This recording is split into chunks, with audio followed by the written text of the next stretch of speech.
Humans, thank you all for meeting me here today. Thank you for your candor and your professionalism as we get into it, because into it we've got to get. Us birds as a whole aren't used to having our needs and wants brought up in human council.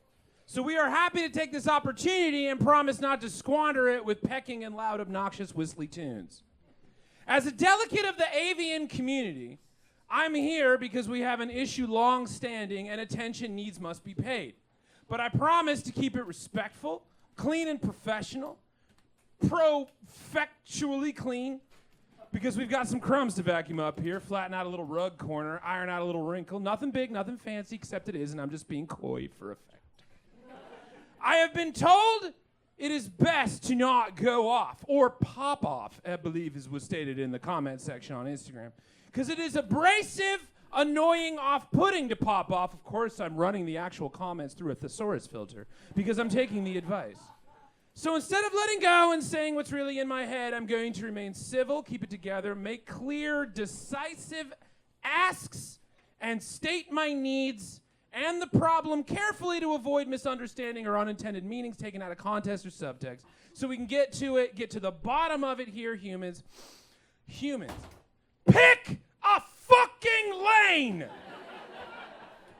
Now we know it is hard to pick a lane, because there are a lot of lanes, and life is all about experiences. No one is saying it is easy to pick a lane. I have a hard enough time picking flavors of Baskin-Robbins. They're not making it easier. They start with 31, and you're expected to know what you want when I didn't even know that you could very berry a strawberry, because it's not a berry. It's technically an aggregate fruit. Bananas are berries, and it makes more sense to very berry a banana, or does it? Because technically, you see what I mean. Like, I can sympathize with the difficulty of picking a lane. There's like 5 people behind me wanting ice cream, and when I decide to get linguistically technical, I should have stayed in my lane. Got my baseball nut and fucked off. So guys, humans, peoples, I get it. I know it's hard, but for the good of this evolutionary relationship we got going on here, you need to pick a lane. Because the birds have been watching you bounce from lane to lane for 300,000 years. We come from dinosaurs. You don't have that kind of evolutionary trauma that goes that deep. So listen to the birds when we tell you that you need to pick a fucking lane. Because we've been watching your species a long-ass time. We watched you figure out the horse. Majestic, elegant travel. The drama, the pageantry, it was a thing of beauty. We figured that was your thing, you and the horse. Besties, look at you two, palling around, 4 legs, 2 legs. What an odd couple. What a sitcom. But then you switch lanes. You figured out boats. You tamed the sea, the adventure, the thrill. We figured that was your thing now. The seagulls and the parrot communities were booming.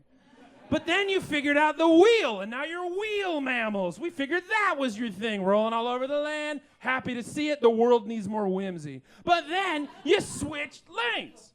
You got off the ground. You figured out planes. You figured out lift, wind resistance, yaw, pitch. We figured that's your thing now. You're in the sky, but here's the thing. That's my fucking lane! You can't claim a lane when there's already riders in the lane. That's not how you merge. You have to be allowed into the lane. Because if you just park your asses in it, no conversation, no discussion, that's how accidents happen.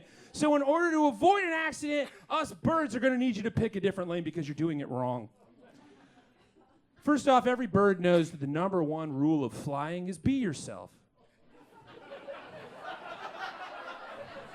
Look at an albatross. Oiled, dense, overlapping contour feathers in an interlocking pattern with a 12-foot wingspan. So you know who's fucking who. You guys don't need to physically worry about wind resistance, sheer cold on your nips, because you don't fly naked. You're not a bird. You're a human, the lord of the land. But that's not enough.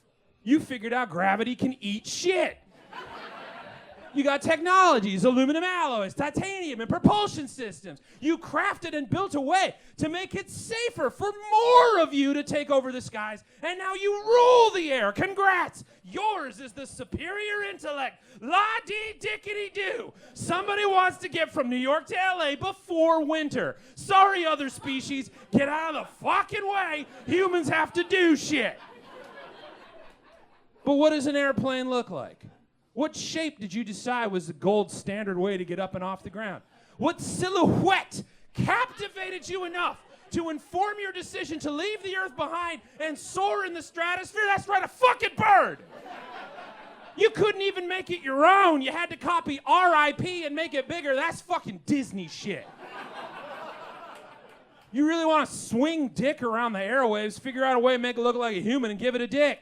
Just a big old human plane with a giant fiberglass dong go just gesticulating in the atmosphere, swaying with announcement, claiming this is for humanity, and then paint a smaller dick on it and write, if you can read this, fuck out of the way in big black letters. That'll show God who's in charge. But no, you're being posers in a fake bird, complaining about what you're supposed to wear when you're up there. Yeah, I'm glad the timer went off, because this is when I'm getting to it.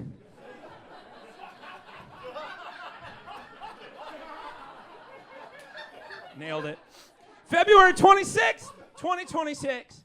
Tampa International Airport posted online, quote, after successfully banning Crocs and giving everyone the amazing opportunity to experience the world's first Crocs-free airport, it's time to take on an even larger crisis, which stirred my birdness, because, like, us birds got no beef with Crocs. They're technically vegan.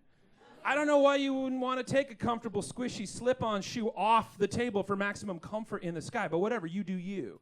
But then the post goes on to say, the madness today, the movement starts now, helped Tampa Airport become the world's first Crocs-free and pajama-free airport. So now not only did you turn the bird zone into a human zone, you're mad that humans want a human in a human zone. You can wear whatever the hell you want on an airplane. There is no need to class it up. You are getting rocketed at 500 miles per hour into the stratosphere in an airtight fart tube just so you can get to Britney's destination 40th birthday in Cozumel. Nature forgot about you. It moved on to bigger problems. Wear a thong on your head. Put a red cup in your butthole. Pop a hole in there so your fart sounds like a duck sneeze. Who cares? You're not even supposed to be up there. That is why you have this tech. If you're going to punt my kind out of our lane, why have decorum at all? Get those planes filled with sod and grass, pop off those shirts, and roll around. Since we're bringing up the whole shindig into the airspace, why stop at pants? Of course, it was a joke. Tampa International thinks you knew that it was a joke as well. The social media manager, CJ Johnson, did this in a speech at UCF, or USF, excuse me. I'm not from here. Quote, if we do funny, silly stuff like this with targeted messages that grow your audience, then I say, hey guys, by the way, we're closing the airport due to a hurricane, then the people will lean in and listen. Which, I'm not sure that's how jokes work. If I may cite the landmark crying wolf case of US v. Boy, but what do I know? I didn't invent any of this. This is not my lane. And then, February 27th, 2026. United Airlines quietly updated their contract of carriage, which is the terms and conditions of shipping your shit or you that you agree to once you buy a ticket to transport said shit or yourself. You're not even fucking flying. You're technically shipping yourself via email to wherever the hell you're supposed to go, like a Hickory Farms meat gift. That's you. That's what you're doing.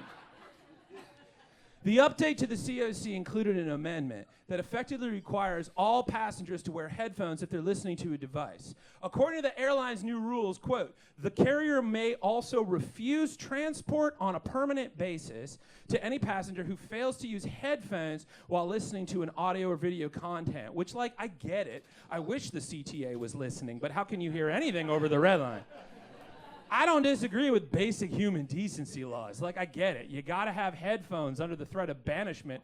We could use some of that down here on the land. Anyone who ever took the 49 bus after 5 p.m. knows the sudden feeling when someone's phone goes off on a bus and suddenly you hate the youth these days. Back in your day, it was quiet. Or the maniacal haunted house jump scare terror of opening your YouTube or TikTok at full volume, scrambling helplessly to turn it down while an entire bus glares at you in disgust like it never happened to them. I get it, especially on a plane. It will be nice to not have to hear whatever track someone else is working on while you're stoinked on an anti-anxiety med and a fist-sized cannabis gummy to bring down the Lovecraftian amount of existential dread and paranoia shocks every time the plane hits turbulence. But you wouldn't have to worry about any of that if you just stay in your fucking lane. Why do you even want to go up there? It's cold, it's windy, the air is literally for the birds. Stay on the ground where the weed and pizzas is. You're fucking this up so hard, you're writing and rewriting rules to govern your own behavior in a space that you weren't even evolutionary designed to be in. Oh, I'm a human. I positively must have the sky, but I shan't be uncomfortable. No, and I shan't now be comfortable. No, no Crocs or jammies. This is a jacket-only airline. Waistcoats are optional. Of course, we're not animals, except you are animals.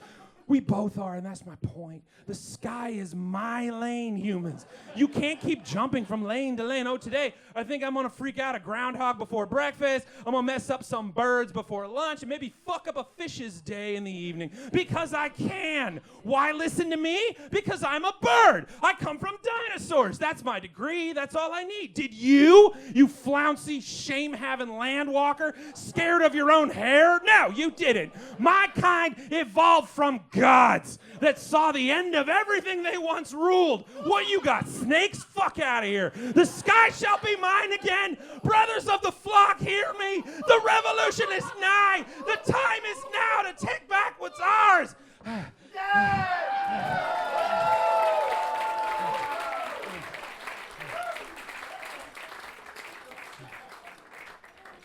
Or just pick a fucking lane, humans. You'll get where you're going eventually. Sorry to pop off. I love you. Good night.